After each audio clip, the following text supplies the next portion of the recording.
priez que le Seigneur ouvre vos yeux sur la signification de la Seigneurie de Christ. Vous savez, bien-aimés frères et sœurs en Christ, tous nos problèmes tournent autour de cette question. D'autres seigneurs nous ont dominés. Quels sont ces autres seigneurs? Oh, il y en a beaucoup.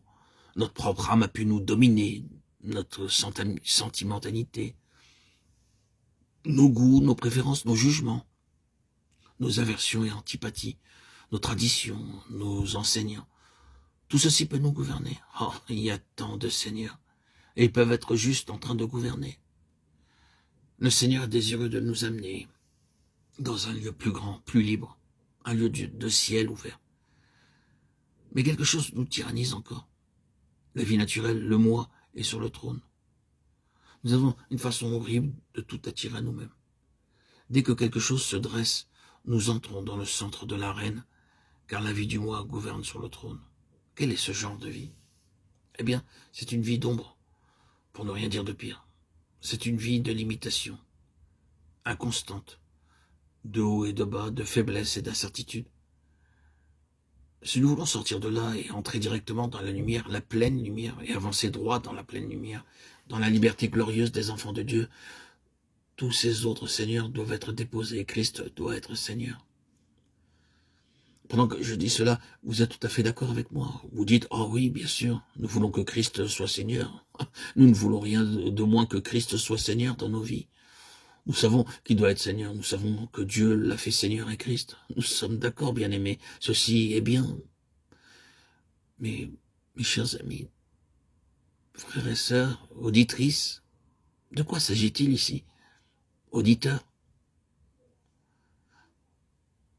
Alors que nous avons donné notre assentiment, que nous sommes d'accord, allons-nous encore être à la page? Allons-nous encore permettre à nos vieilles dominations de nous influencer? Établir Christ comme Seigneur est une chose qui ne peut se faire par consentement, bien qu'il le faille, mais seulement en étant brisé. Nous devons dire au Seigneur, Seigneur, brise tout ce qui te gêne, occupe-toi de tout ce qui est une entrave à ta seigneurie absolue. Mon idole la plus chère, quelle qu'elle soit, aide-moi à la renverser de ton trône et à n'adorer que toi seul. Il y a du chemin à faire. Et puis il y avoir quelque chose de très cher, une partie de notre être même, notre vie, notre moi qui est un obstacle. Quelque chose doit se faire en nous, mais oh, que nous puissions voir tout ce qui dépend de la place et de la signification de Christ comme Seigneur dans l'économie divine des choses. Qu'est-ce qui en dépend? C'est la gloire de Christ. Avez-vous confessé vos péchés au Seigneur? Vous êtes-vous humilié, agenouillé devant lui? Lui avez-vous demandé pardon?